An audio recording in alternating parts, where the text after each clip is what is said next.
Anna Rosa de Rios, ultima lettura condivisa, 10 appuntamenti per leggere insieme a voi alcuni brani del libro Anna Rosa de Rios, pubblicato dalle edizioni Nor.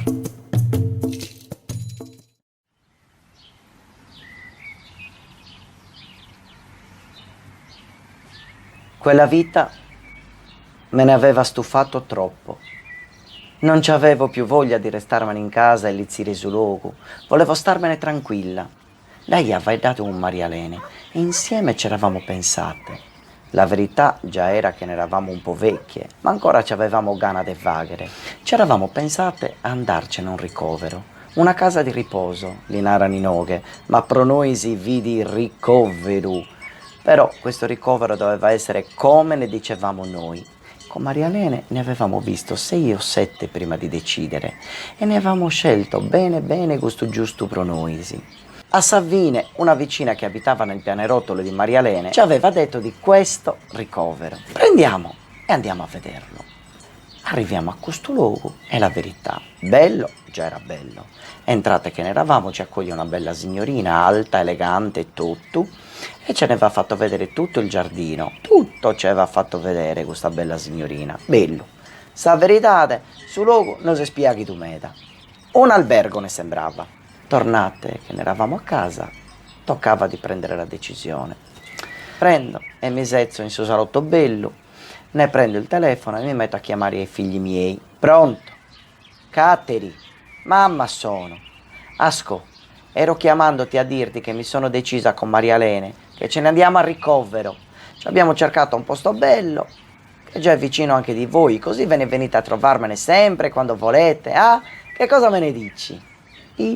Manco vero gliene era sembrato a mia figlia, ma la spascasa. Fai benissimo, mamma, è una scelta ottima. Poi d'altronde ormai non sei più tanto giovane, presto avrai bisogno di compagnia. Fai proprio bene, mamma. In questo modo avrai la tua libertà, sarai servita e riverita. Beata te che puoi permettertelo. Ti invidio proprio, mamma, e comunque sta tranquilla, che noi verremo sempre, sempre a trovarti. Sempre a signoricata Caterina, era brischida. Tutto della nonna contessa si è preso questa figlia mia. Sa contessa Noa de Domo este, Caterina de Marinisi.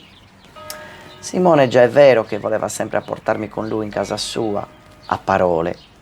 Ma vero, un paio di anni fa si era lasciato con la moglie sua e ci aveva questi figli andando e tornando da casa sua, manco essere ne per essere fino a putti tu mai, perché da quando che sono a questo ricovero non ci è venuto mai a magattare. A ultimo avevo telefonato a Elisa, Saidrese, sa minore de Domo. Lei era quella che aveva tirato un po' più a me. Adesso che ne era grande, ne era sempre a giro, lavorando, e a quando a Milano, a quando era a Roma, a quando era a Parigi, e poi se ne andava a New York, e poi a Los Angeles, sempre a giro. Mamma, per quanto bene ti voglia, sai che io non ho modo di occuparmi di te. Scegli ciò che ritieni ti faccia stare meglio. Se hai bisogno di un aiuto finanziario, dimmelo, che non ci sono problemi. A lei l'ho vista solo 1 o 2 volte da tutto il tempo che sono qui. Invecchiandomene, piano piano, la fantasia se n'era andata. D'ogni lampo di rebellia se n'era spento. In estate avevo tornato a uscire dalla stanza a poco e me ne scendevo in giardino a prendere un po' di sole. Magari di mattina mi prendevo un lavoro di ricamo e me ne sedevo giù al sole. Un manzano me ne ero seduta sopra di una panchina, all'ombra. Ci avevo gli occhi chiusi perché non volevo vedere agli altri del ricovero che me ne passavano davanti e magari me ne criticavano pure. A un certo punto me ne sento che qualcheduno mi era passando vicino vicino. Sento come muovendomi il vestito. Apro gli occhi e me ne vedo passando davanti a me Aissa, sa amica mia de Sucoro, Marialene Catteggio. Lei girata si era e mi aveva guardato dritto dritto in faccia, mi aveva guardato. Eravamo almeno 6 mesi senza parlarcene niente, io e lei. Oh, è tanto. imbezzende e tue. E Deo gai. Iscu, Deo stanotte, magari non chelza sta direttrice, enza ti chilcare. E fidora, mi dà futto da sta telecamera. E Deo puru. La direttrice ci aveva detto che io e Maria Lene non dovevamo più parlare in sardo e né incontrarci nelle nostre stanze. Ci guardavamo di lontano, i nostri occhi già parlavano, mancari esseremo mudasa. Maria Lene sì che è morta, non c'è più. Suo mese passato sì che è morta. I vecchi, se non c'hanno niente di farne, se ne muoiono. Tanto, che cosa ci restano a fare nella vita? Deolisco, coso sporcoso, l'hanno fatta morrere, perché le hanno tolto la voglia a vivere, le hanno. Quando non l'hanno più fatta fare niente, quando l'hanno obbligata a restarsene ferma, a non potersi più vivere giocando e divertendo come la piaceva a lei, cosa ci faceva qui? Per quello se n'è morta Maria Lene. La notte che se n'è morta, prima di morirne, un'infermiera me n'era venuta a bussare in camera mia. Poteva essere verso mezzanotte. Signora De Rios, posso disturbarla? Eia, mi dica, posso fare qualche cosa? Io vi ho messo in galinata, ma già mi ero svegliata subito al socco della porta. Signora, ascolti. Questa infermiera si era inginocchiata vicino al mio letto e mi era parlando sottovoce. Riteniamo che la sua amica, la signora Catteddu, ci stia per lasciare. Non avendo parenti prossimi da avvertire e non volendo che la sua morte avvenga qui nella struttura, abbiamo mandato a chiamare un'ambulanza per un ricovero d'urgenza in ospedale. Abbiamo pensato che magari, prima che vada per l'ultima volta, lei volesse salutarla. Potrebbe ancora essere lucida e riconoscerla. Deo li schia. Già me lo sentivo che Maria Lene era pronta a andarsene. Erano molti giorni che mi sognavo uva nera e che me ne perdevo qualche dente. Io me lo sentivo che era lei che doveva lasciarmi. Mi esto a vestaglia e chesso. Entro in camera di Maria Lene e mi sezza a faccaissa in una cadrea. Le infermiere se ne erano uscite dalla stanza e ci avevano lasciate da sola. Io le avevo preso la mano. Lei si era girata poco poco e me ne aveva guardato con gli occhi che ti torna il devogu, lucidi e brillanti, che a cando vi minoredda, e mi ha detto: ma la stringolas?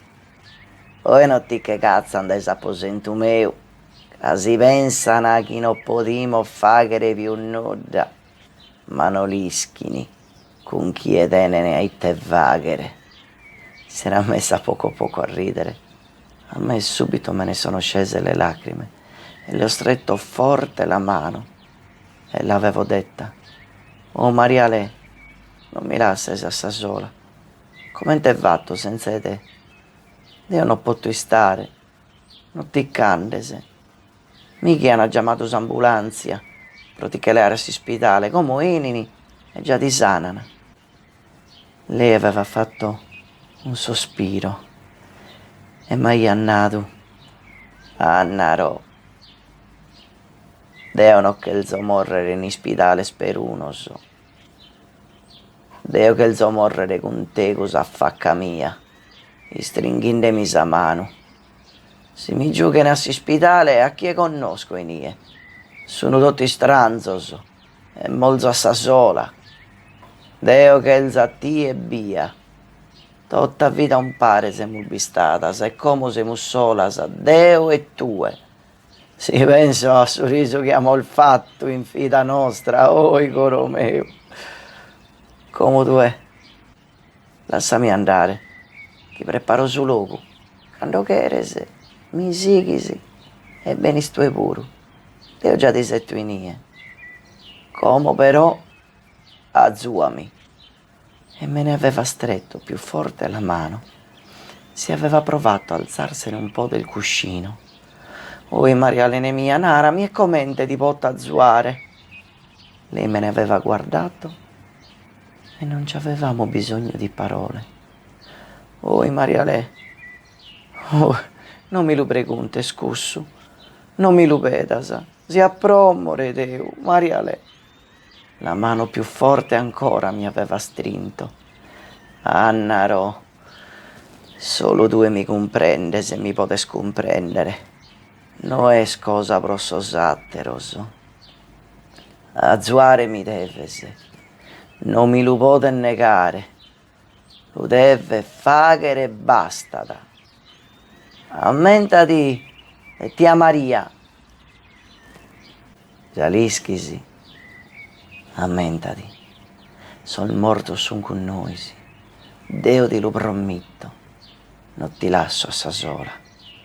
Tornate n'erano le infermiere nella stanza di Maria Lene a dirne che era arrivata l'ambulanza.